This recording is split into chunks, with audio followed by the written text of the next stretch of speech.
समस्त संसारवासी को यही नवरात्रि अनेक अनेक शुभेच्छा और शुभकामना। यही नवरात्रि रे माँ दुर्गा को नवदुर्गा भी कहुए, महिषासुर मर्दिनी भी कहुए और संहारकारी भी कहुए। कहीं यही नवरात्रि रे माँकर यही नवरात्रि रे माँकर 9टा रूप को पूजा करा जाए। आउ नवरात्रि रे मार 9टा रूप को कहीं पूजा करा जाए कहले जितेबाला महिषासुर और माँ दुर्गा भितर युद्ध चली आउ सेटा थिला 9 दिन और 9 रात्रि 9 दिन 9 रात्रि युद्ध चली आउ शेष दिन महिषासुर को वध करथिले माँ दुर्गा। आउ 9 दिन 9 रात्रि रे माँ दुर्गांकर 9टा रूप को से विजय लाभ करथिले।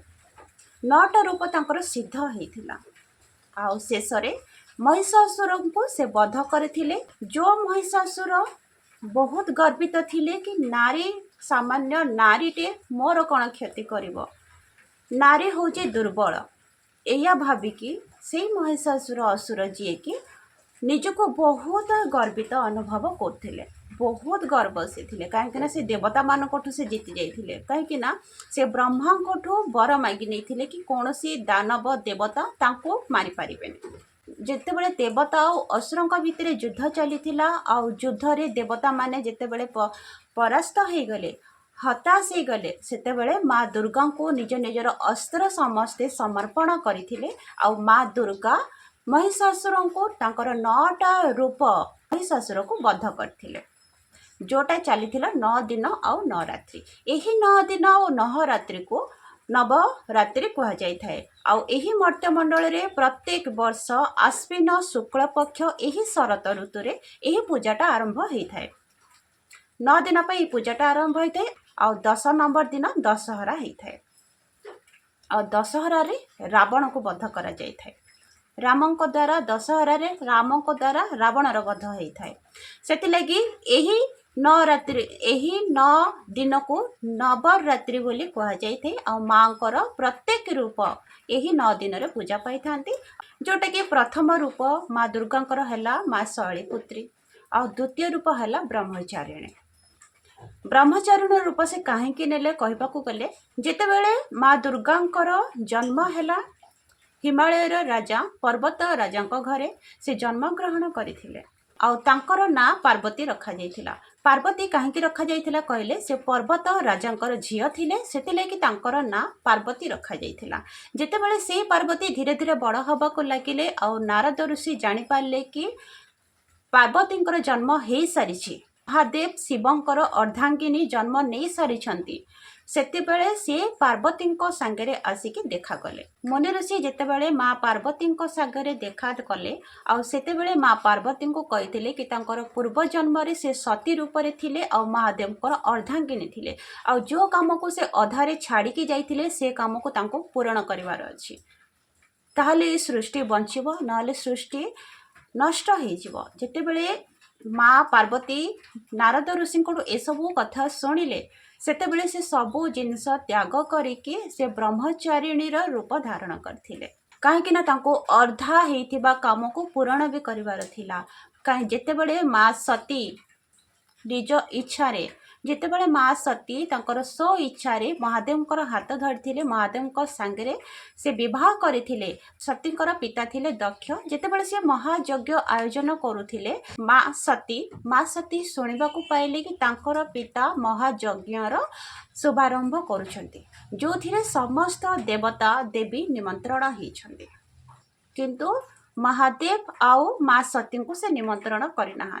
बहुत कहला परे महादेव तो गलेनी से यज्ञ लगे, कहीं से जानी कि जो पूजा रे झियो और जोई को निमंत्रण करा जाए नहीं से जगह को जीवा कथा भी नहीं।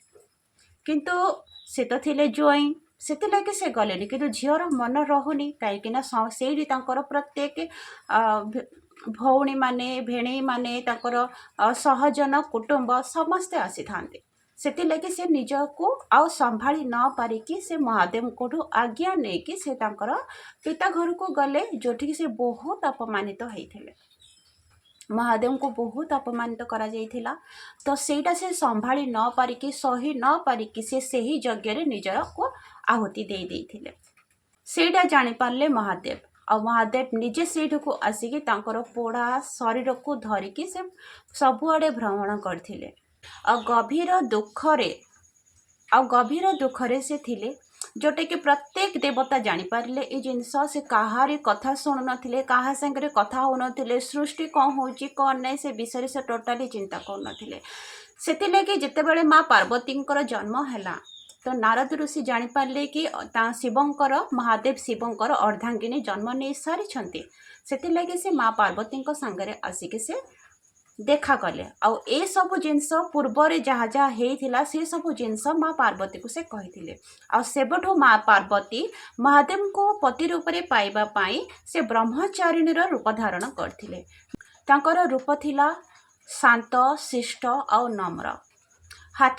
ଡାହାଣ ହାତରେ ଥିଲା ତାଙ୍କର ରୁଦ୍ରାକ୍ଷ ମାଳ, ଆଉ ବାମ ହାତରେ ଥିଲା ଜଳ କଳସୀ ସେ ଧାରଣ କରିଥିଲେ। ଆଉ ଘୋର ତପସ୍ୟା, ବର୍ଷ ବର୍ଷ ଧରି ଘୋର ତପସ୍ୟା ଆଉ କଠୋର ତପସ୍ୟା ବଳରେ ସେ ଯାଇକି ମହାଦେବଙ୍କୁ ପତି ରୂପରେ ପାଇଥିଲେ। ସେହି ତପସ୍ୟାରେ ସମସ୍ତ ଦେବତା ସନ୍ତୁଷ୍ଟ ହେଇକି ମା ପାର୍ବତୀଙ୍କୁ ଦେଖା କରିବାକୁ ଆସିଥିଲେ। ଆଉ ଶେଷରେ ଯାଇକି ମହାଦେବ ଶିବ ମା ପାର୍ବତୀଙ୍କର ହାତ ଧରିଥିଲେ, ଯୋଉଟାକି ଥିଲା ବ୍ରହ୍ମଚାରିଣୀର ରୂପ। ବ୍ରହ୍ମଚାରିଣୀ ଯୋଉଟାକି ମା ଦୁର୍ଗାଙ୍କର ଦ୍ୱିତୀୟ ରୂପ ଥିଲା ବ୍ରହ୍ମଚାରିଣୀ ରୂପ।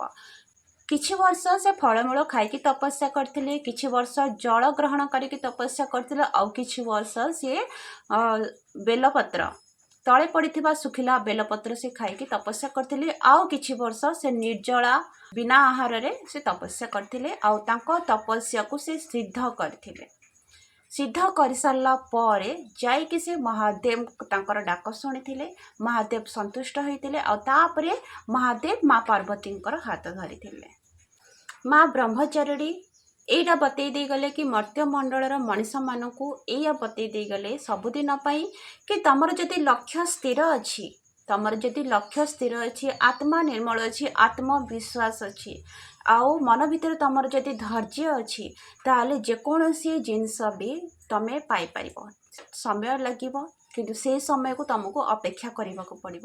ଆଉ ସେ ସମୟକୁ ତମର ଆତ୍ମବିଶ୍ୱାସ ବଳରେ ଧୈର୍ଯ୍ୟ ରଖିବାକୁ ପଡ଼ିବ। ତାହେଲେ ଯାଇକି ତମେ ସେ ଲକ୍ଷ୍ୟସ୍ଥଳରେ ବି ପହଞ୍ଚି ପାରିବ। ଆଉ ତମେ ଯାହା ପାଇବାକୁ ଚାହୁଁଛ ତମେ ପାଇ ବି ପାରିବ। ତାଙ୍କର ଘୋର ତପସ୍ୟା ଓ କଠୋର ତପସ୍ୟା ବଳରେ ସେ ମହାଦେବଙ୍କୁ ପତି ରୂପରେ ପାଇଥିଲେ। କାରଣ ସେ ଜାଣିଥିଲେ କି ମୁଁ ପାଇବି ସତ, କିନ୍ତୁ ସେଥିଲାଗି ମୋତେ ଯେତେ କଷ୍ଟ କରିବାକୁ ପଡ଼ିବ ପଛେ ମୁଁ କରିବି, କେବେ ବି ମୁଁ ଅଧାରୁ ଧୈର୍ଯ୍ୟହରା ହେବିନି।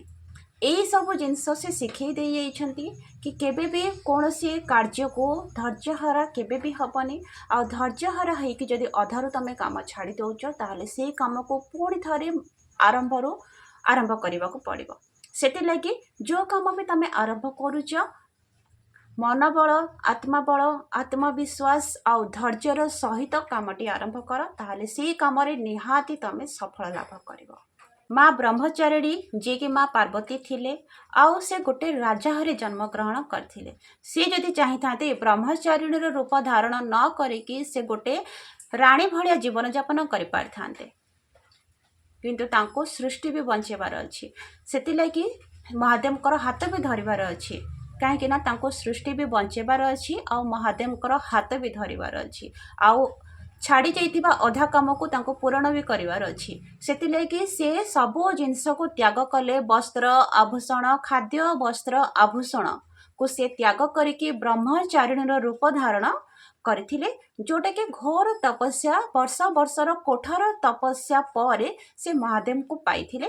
ଆଉ ମହାଦେବଙ୍କର ସବୁଦିନ ପାଇଁ ଅର୍ଦ୍ଧାଙ୍ଗିନୀ ହେଇଥିଲେ, ଆଉ ତାଙ୍କୁ ଛାଡ଼ି ଯାଇଥିବା କାମକୁ ସେ ପୁରା କରିଥିଲେ। ତ ଏଇଆ ହିଁ ଥିଲା ମା ବ୍ରହ୍ମଚାରିଣୀର କାହାଣୀ। ସେ ବ୍ରହ୍ମଚାରିଣୀର ରୂପ କାହିଁକି ଧାରଣ କରିଥିଲେ। ଆଉ ରହିଲା ଯେଉଁମାନେ ମା ବ୍ରହ୍ମଚାରିଣୀର ପୂଜା କରିବାକୁ ଚାହୁଁଛନ୍ତି, ୟା ଫିର ଯେଉଁମାନେ ମା ବ୍ରହ୍ମଚାରିଣୀର ପୂଜା କରୁଛନ୍ତି, ମା ବ୍ରହ୍ମଚାରିଣୀକୁ ଶୁଦ୍ଧ ବସ୍ତ୍ର ପସନ୍ଦ, ବସ୍ତ୍ର ମା ବ୍ରହ୍ମଚାରିଣୀର ବହୁତ ପ୍ରିୟ। ଧଳା ରଙ୍ଗର ଫୁଲ ମା ବ୍ରହ୍ମଚାରିଣୀର ବହୁତ ପ୍ରିୟ। ଆଉ ରହିଲା ଚିନି, ଗୁଡ଼, ମିଶ୍ରି, ଏ ତିନୋଟି ମା ବ୍ରହ୍ମଚାରିଣୀର ବହୁତ ପ୍ରିୟ। ଏଇ ତିନୋଟି ଜିନିଷ ମା ବ୍ରହ୍ମଚାରିଣୀକୁ ଭୋଗ ଲଗାଯାଇଥାଏ, ୟା ଫିର ଏଇ ତିନୋଟି ଜିନିଷରେ କିଛି ମିଠା ଅନ୍ନ ଭୋଗ କରାଯାଇଥାଏ। आउ रहिला माँ ब्रह्मचारिणीଙ୍କର श्लोक या देवी सर्वभूतेषु माँ ब्रह्मचारिणी रूपेण संस्थिता नमस्तुस्ते नमस्तुस्ते नमस्तुस्ते नमो नम। एटा है माँ ब्रह्मचारिणीଙ୍କର श्लोक। जो मैंने पूजा करने को चाहते ये श्लोकटे निहाती गाई पारे। आ माँ ब्रह्मचारिणी को कौन भोग पसंद आपण जानिले चीनी गुड़ मिश्री ये तीनोटी भोग आपण लगे पारे या फिर ये तीनोटी रे किछि गोटे भोग करके भी लगे पारे।